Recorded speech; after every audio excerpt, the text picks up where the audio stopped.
to get things kicked off, what I'm hoping we'll get out of today is the knowledge of what the next steps will be for you as a business and how to navigate the carbon and environmental requirements of bids and tenders.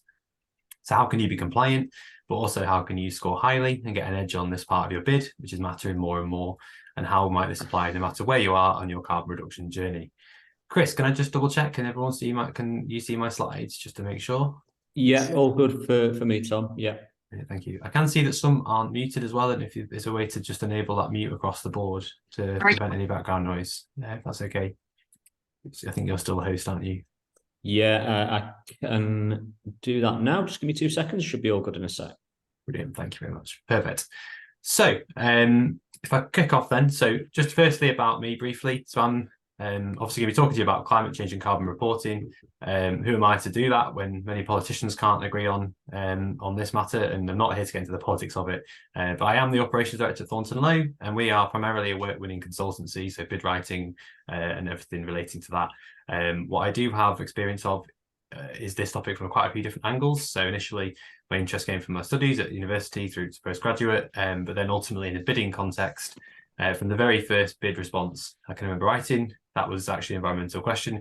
It was with a previous employer. It was a non-scored section, as it often was quite a few years ago, and it was a sort of question where a brand new graduate could write it without causing too much damage. But since then, I've been involved in literally thousands of environmental questions in my role of bid management at Thornton Lowe, and it's fair to say things have changed quite a lot since that bid I worked on quite a few years ago. So at the moment, I'm advising a client who's bidding for a £70 million NHS contract. On this bid, the one question on social value and environment is entirely focused around emissions and air pollution, and this is worth a whopping 25% of the quality marks, and that's more than all of the delivery questions put together, which is obviously quite a statement in itself.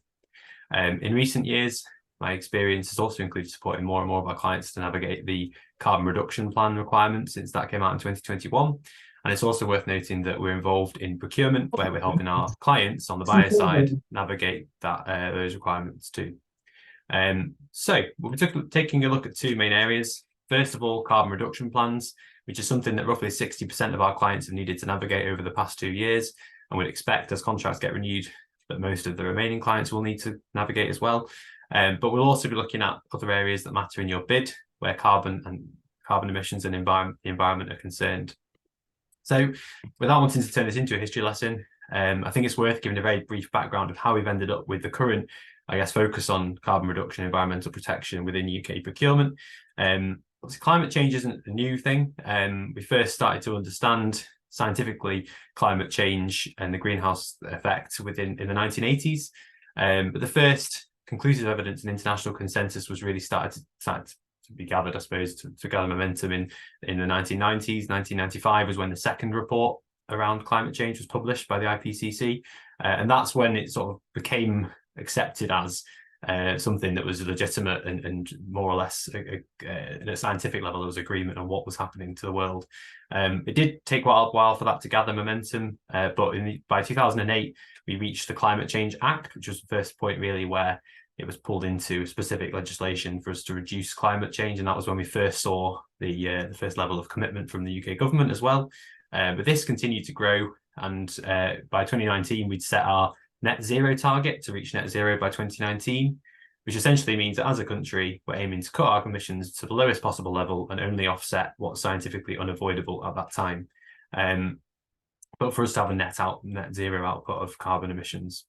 What we have seen across this time period is a huge shift in public perception. So if we cast our minds back to 2008, the majority of the population were ultimately not necessarily believing the extent of climate change, but I'm sure not the only one watching, for example, Planet Earth 3 at the moment with emotive stories about turtles whose habitat has been affected by climate change. Ultimately, with the support of the likes of Dave Attenborough and other popular figures, we've gone from a situation of that doubt and skepticism to I think 84% in a recent study being worried about climate change in the UK. So that itself has created political pressure, and that in itself has turned into action.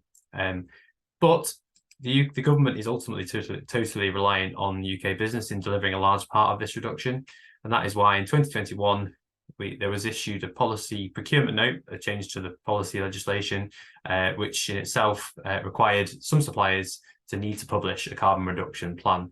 And that the key element of that plan really is that it's asking suppliers to match and meet that overarching UK net zero by 2050 target.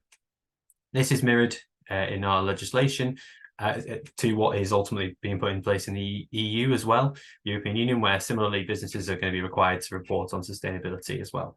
But neither the UK or the EU fully know exactly how they're going to reach net zero yet. But what they do know is that ultimately the first step is for everyone to start reporting and calculating what carbon they are generating. So given this context, that's how we see carbon reduction becoming a key feature of winning tenders, and why ultimately we are needing to sort of, in our bids, demonstrate how we will help public authorities to meet their own targets and commitments as well. Which brings us nicely onto the actual carbon reduction plan itself. So when the PPN, Policy Procurement Note, was launched, it came with a set of requirements for bidders and guidance for procurement teams. This is ultimately something which is required to be submitted for any contract valued at over £5 million. We do have a client who's actually a UK company, but with a parent company in the US, and this whole idea was quite baffling to them at that time. The idea they need to make a formal commitment, something that would be long in the future. But I guess it's understanding the context that this is about those first steps in terms of the carbon reduction journey in the UK. Some in the audience might have breathed a sigh of relief if you're an SME and you're not looking to bid for works over £5 million, but it is important to note that this still applies for a lot of frameworks as well. So sort of those preferred supplier lists, if you're not familiar with the procurement terminology. But quite a few of our clients who don't deliver £5 million contracts are therefore needed to produce a carbon reduction plan. This is because the framework could be used to procure a £5 million contract or piece of work, or in some cases, and possibly this is where the subjectivity or interpretation comes into it, that the framework's total value per supplier is estimated to be over £5 million. But what actually is the carbon reduction plan? I'm sure some of you will have seen it. Many of you will have got your own carbon reduction plans in place already as a first step. But just for those who haven't, I thought I would quickly take the time to demonstrate that through just quickly looking at initially the template in terms of the government published template that we have. So if I just scroll back to the top of this, you can see it's a fairly standard document. So we'll just quickly flick through the different sections of what they're asking you to complete. Obviously on the first page, the most important part of this really, arguably from the government's perspective, is your signed commitment or your commitment to achieving net zero emissions by 2050. Now, they don't specify it has to be 2050. It could be a date sooner than that, but then we'll come on to how it's marked later. And ultimately 2050 is the key pass-fail element of this. Then you're required to provide your emissions calculations for your baseline year. So that's the first year that you've been reporting. And then provide your current year of reporting figures, so the most recent year, completed year of reporting. You then, from that, need to explain what your targets would be to reduce your carbon emissions. Now, just to note, this doesn't need to take you all the way through to 2050. It's about those next steps that you'll need to take as a business. And from that, also, of course, getting into the more nitty-gritty detail, what are the specific carbon reduction projects and initiatives that you'll need to undertake in order to achieve your targets that you're setting out. Importantly, at the very end, you do need to make sure this is signed by a director and or a board of directors, and crucially published on your website for it to be compliant. And often you'll see this be a requirement at the selection questionnaire or the selection stage of a tender. So just to move through that initial pre-qualification stage, you have to achieve this if it's something that's in place as a requirement for the contract. To show you a completed one, I thought I would focus on the biggest spending, or the organisation that has the largest amount of spend from a government in the UK, which is Amy, just to make it, I suppose, general for everyone and understanding how this works. If we just click through to their carbon reduction plan for one of their businesses, or one of the branches of Amy, I guess, that does work with the public sector, you can see it follows very much the same format, the same template as the template which has been provided by the UK government to complete. So again, you have their basic details, you have their target, which in their case is for 2040, you have their baseline year reporting, you have their current year reporting, which in this case was 2021, and then you have the detail around their targets and their reduction initiatives as well. I suppose primarily why I'm showing you this is so that you can see that even with them delivering over £1.5 billion worth of work for the public sector in the UK, this is still only a 14-page document. So it's not War and Peace, and it very much follows the same fairly basic format, which is clearly working for them.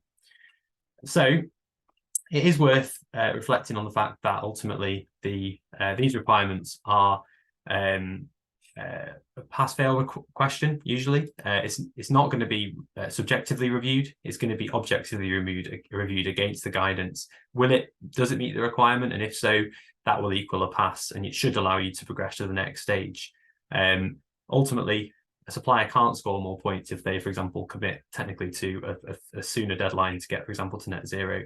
The government, to help with this, I suppose one of the examples I've shown you is that looking at what's out there without wanting to suggest that you should copy what others have done, it may be reassuring as a benchmark for your own plan against looking at your competitors, other successful organizations in your industry or other industries, because really what you're looking to do is get that pass initially, at least. But the government have provided some really useful guidance for how these should be completed, how you should get your data together, and how they'll be evaluated, including a large number of frequently asked questions. There's a fact sheet we'll be circulating afterwards, which includes links to many of these resources as well. So probably the most challenging part of the carbon reduction plan for many of our clients is the need to provide data. So where do you start with that as a small business that doesn't currently have any carbon data? We've developed some tools that help clients through that journey, and some of the basic steps are shown here at a very high level. But ultimately, it starts with gathering the data itself. So thinking about initially those kind of direct emissions you create as a business, and then the gathering of data, sort of secondhand data, if you like, from your staff and suppliers, which is where it starts to get into the scopes, which I'll explain in a second. You then need to convert that data into your baseline and your current emissions around what you're actually producing by way of carbon. And then from that, you can decide your future plans and set your targets. Once you've done that, it allows you to format and create a plan which you can sign. And then really importantly, obviously through steps 8 and 9, there is a process needed to keep that plan up to date as well, and refine it and sign it off every 6 months as well, in theory. But just to explain in a bit more detail, the reporting, as you saw on the actual documents that I shared, is split across 3 different categories of emissions. So this is the 3 different types of emissions that are described by the greenhouse gas protocol. And there's a specific standard document called Corporate Accounting and Reporting Standard, which does provide detailed guidance and instructions for every category of emissions. A few top tips to help you get started. Scope 1 is relatively straightforward, and it's generally generated energy from any heat or energy plant or any company-owned fleet. So those are literal emissions that you are pumping into the atmosphere directly yourselves as a business. Scope 2 is usually also relatively easy because it comes from the purchased energy that you will typically buy from your energy supplier. And from that, typically we'll be able to get data as well in terms of what you're purchasing or using. Scope 3 is probably the most challenging because it goes deeper, and it accounts for approximately 70% of most businesses' emissions on average. But thankfully, from a perspective of compliance and creating a compliant carbon reduction plan, they have limited the requirements to a number of mandatory categories. So they've narrowed down, that's why I put scope 3-ish. They've narrowed down what you're required to provide within your report and focused on specifically to these 5 categories. So we've got upstream and downstream transportation and distribution. We have the waste generated in your operations. We have the business travel. We have the commuting of employees, and we have the downstream transportation and distribution. So a few interesting top tips from our own reviewing of Cabinet Office and Crown Commercial Service guidance. And obviously you haven't seen this process clarified through a number of tender exercises as well. I think it's important to note that if you can't generate any of these statistics for any reason, there may be opportunities to provide an explanation as to why. There may be also good reasons why that's the case. And there also may be ways you can generate an educated estimate and use, for example, carbon measurement tools from the government or statistics from the Office of National Statistics, which is generally regarded as the best practice, to fill gaps with assumptions or calculations as to what you think your emissions would be based on certain key minimum data. For any areas that you're unsure of ahead of a particular submission, it's a very good idea to pose a clarification question to the buyer regarding what you're proposing to write.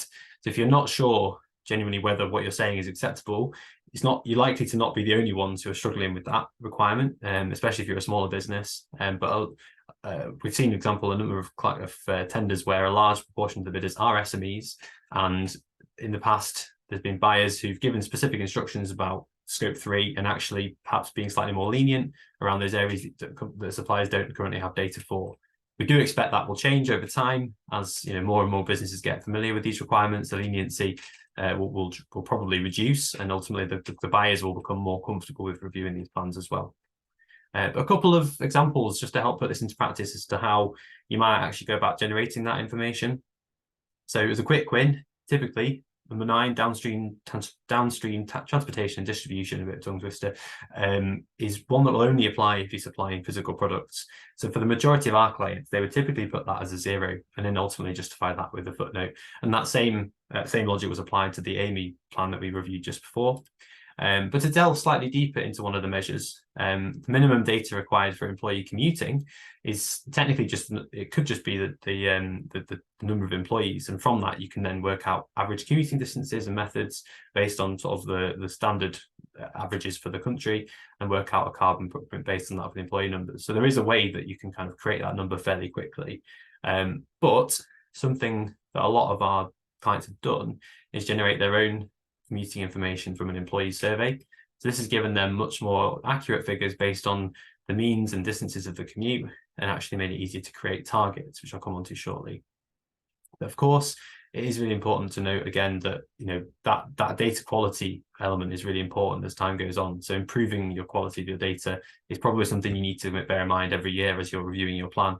And as the sort of expectations and capabilities develop, and there's more tools available that you can use to calculate your emissions, it ultimately would be important to review that and improve your plan over time. It is a live document, so when you upload it, publish it as a plan, you can update it over time as well.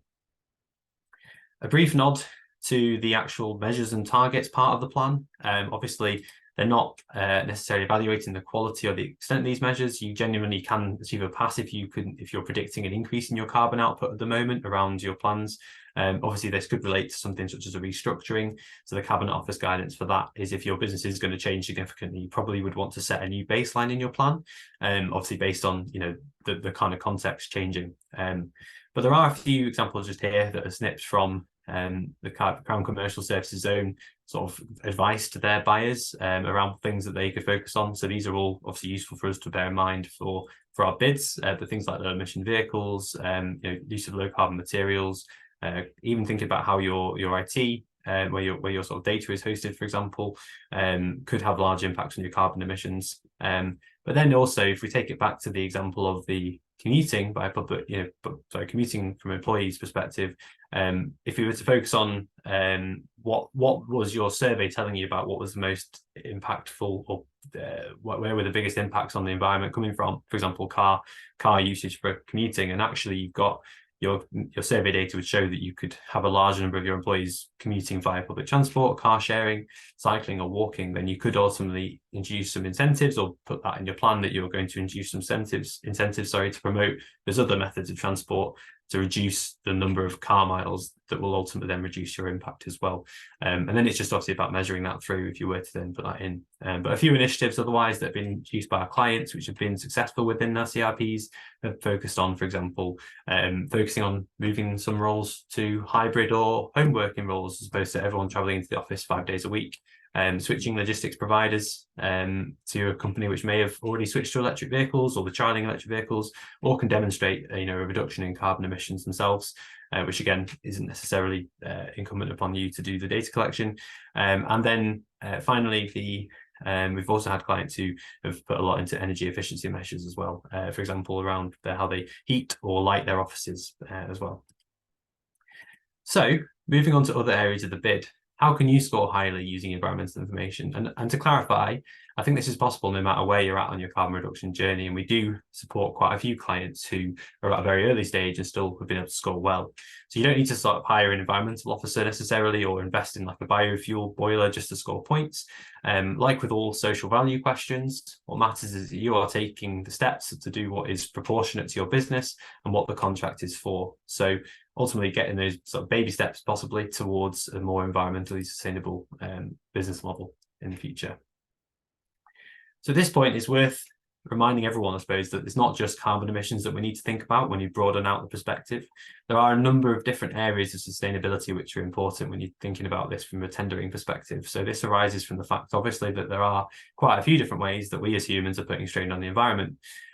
Plastic pollution is one that's commonly understood. Like it's been obviously quite well publicized around how that's putting pressure on ecosystems.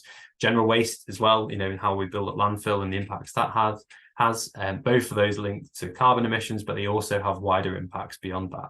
And at the same time, for anyone involved in delivering construction work or land industries, the pollution of watercourses is something that you may be directly related to your work, and where again there's pressure being put on the environment, and it's not necessarily just around climate change. So it's worth thinking about those wider impacts and what's going to be important to the tender. Some top tips and takeaways though, which will probably mostly reflect best bid writing practice anyway. The first would be around reading the question. So, based on those different environmental impacts and aspects, think about what the question's asking, what are the tender documents leading you towards, and what's relevant to what you're going to be doing on the contract. What are you actually being asked to respond to? Always be specific. So thinking about referring to specific initiatives where possible, what you're going to be delivering for the contract, and not just your general commitments. Your carbon reduction plan is really what's asking you to provide your wider business plan, but this is your chance to bring it back to the contract specific within the quality questions. Don't forget to reflect the buyer. So think about what your buyer's strategies and priorities are. Most departments, NHS trusts, councils, housing associations, or other buyers will have like a strategy document on their website for their environmental strategy or their carbon reduction strategy. Make sure to read those, reflect your wording in terms of what they're referring to, and reflect what's important to them and what they see as important to their targets, because that's what's hopefully going to score you marks. And linked to scoring marks, of course, the evaluation criteria are really important as well. So consider what are the evaluation criteria? What is it you're actually being scored on? Sometimes you see questions that are focused still on what you've done in the past, and that particularly happens on pre-qualification questionnaires, so that first step where they're just looking to shortlist based on what you've done. Or it might be scenario-based sometimes as well, so potentially it's going to be focused on what you would do in a certain situation. Otherwise, it's also likely to be looking for standard, I suppose, approach would be to look for what you're going to be doing on the contract. But again, there might be some questions, again, at maybe a PQQ level, which are going to be more focused on what your wider plans and commitments are as an organisation. A general tip as well, obviously, that relates to using evidence. So applicable to all areas of your submission, but certainly trying to show the impact of what you've done in an environmental manner before is important to show that you are genuinely committed to this and that you have the ability to deliver environmental improvements, and to try and quantify those with data if you can. So even if that's not going as far as to convert the metrics into carbon equivalents, you can show that your plans for the contract would reduce the amount of mileage from what it currently is or from what it could be. That will help, and showing you're working for that will also be help as well. So I suppose just finally then to add a perspective onto where else you might need to think about your content related to environmental topics, we do see opportunities to score points within other parts of the bid within environment. So social value being a really good example of this. You can see just this snapshot of the social value portal, and often these sort of calculator-based submissions are how social value is scored, with firm commitments converting into a pounds and pence figure, which then gets scored very objectively between different suppliers. Who score the highest will get the most points. 10% of the bid will often be dedicated to that, and 1 out of 5 of the areas is usually about climate change or environment. So we're thinking about how you can make commitments perhaps in your general carbon reduction plan, and then reflect those into the specific bid or specific contract that you're planning to deliver for like a double win. But also within wider quality sections as well. So if we think about your delivery model, your transportation questions, your supply chain, your performance, your reporting, your innovation, I'm sure pretty much all of you on the call will have come across at least one of those areas in terms of questions. Now, if ultimately the environment and the client's environmental strategy is important to them, then if you can reflect the environment in your delivery model as a part of your win themes, that will be hopefully helpful to you scoring points. And it's also worth thinking about with environmental initiatives, what are you doing that's innovative in your sector? Because that will in itself help you to score highly. If you think about what often in the evaluation criteria is scored as a 5 out of 5 or a 10 out of 10, it'll often make reference specifically to innovation or added value. And actually those things could be as simple as you're looking to do things in a more sustainable way than your competitors might be doing. A very quick example to put that into practice, we've got a client who does a lot of work in the water and wastewater sector. All of their clients have fairly stringent plans of their own about sustainability and their own targets. And our client has used their sustainability and innovations as a key win theme in their questions relating to delivery model, how they link that back to their their customer strategy and targets has been really important. And for example, regarding their fleet, when they've looked at a question around delivery model, they've looked at how they combine the sort of historic data of their own contracts, estimating the reduction in miles that they might be able to create through the operating model they're putting forward, and from that work out, ultimately what they're able to reduce, how they're able to reduce the environmental impact, which then can be received very well, because obviously you're directly showing how you'll be able to reduce the environmental impact of the contract, which then is carried into the client's plans. So obviously all those things as well, if you're more environmentally efficient, you're likely to be more cost efficient as well. So again, there's other opportunities to have other benefits and score points in other ways. So what can you do if you still don't know what to do? I suppose probably the main takeaway would be give us a call. We're more than happy to offer a free consultation to anyone who's attended today to talk about what your next steps might be and help signpost you to other support from either us or other parties. We and others can write your carbon reduction plan, help you gather the data for a carbon reduction plan, review your plan and help you improve your data that you've already got. We can help also on the sort of wider question side, preparing your model answers, your evidence for relating to environmental aspects of tenders, getting you ready for a key tender. We can manage and write the environmental questions on a bid alongside any other questions, and or we can review your content that you've written as well, to provide feedback as a critical friend. So rattle through that, but we've got a couple of minutes remaining, so happy to address any questions we've got in the chat function. So I'll get through as many as we can. But if any we don't get to, please do follow up, and I'll have a look now. So look.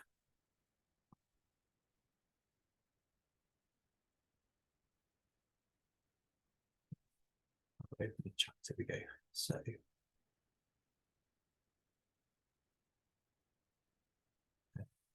the 5 million threshold was for a tender size UK only in case internal.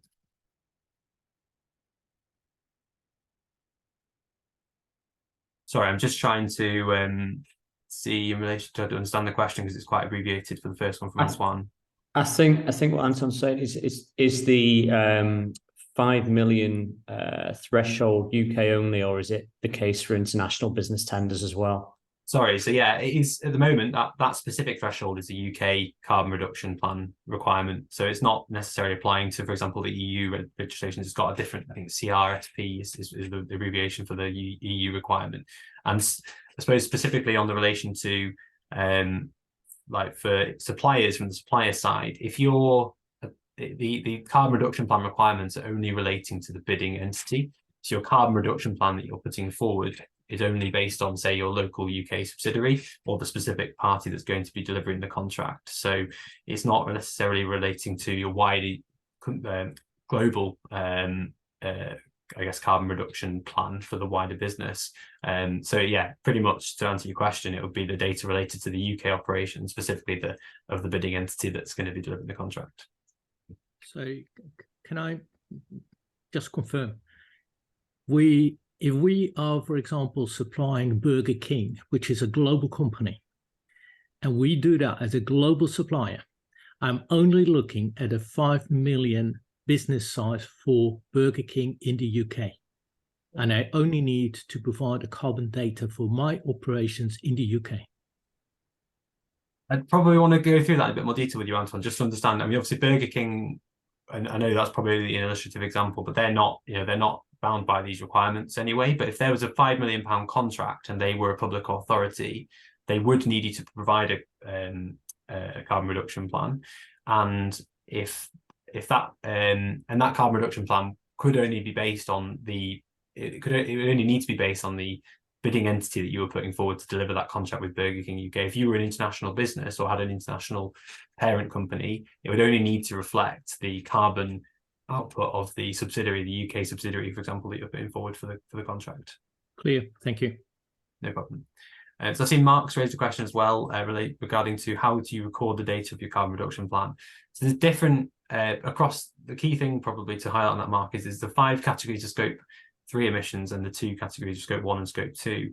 And there's different ways in which the minimum information needs to be recorded. There are tools that are provided, and we have a tool set as well, which again, if you wanted to discuss following the call, we're happy to show or go through in terms of what we would potentially do and how we would generate or how we propose to record that data.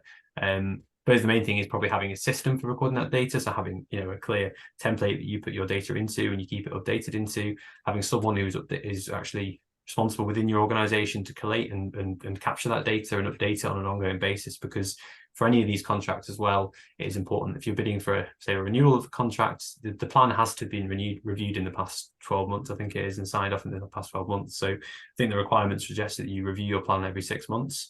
But that is probably about working out, first of all, what data you need, and then creating a system to monitor and record it on an ongoing basis.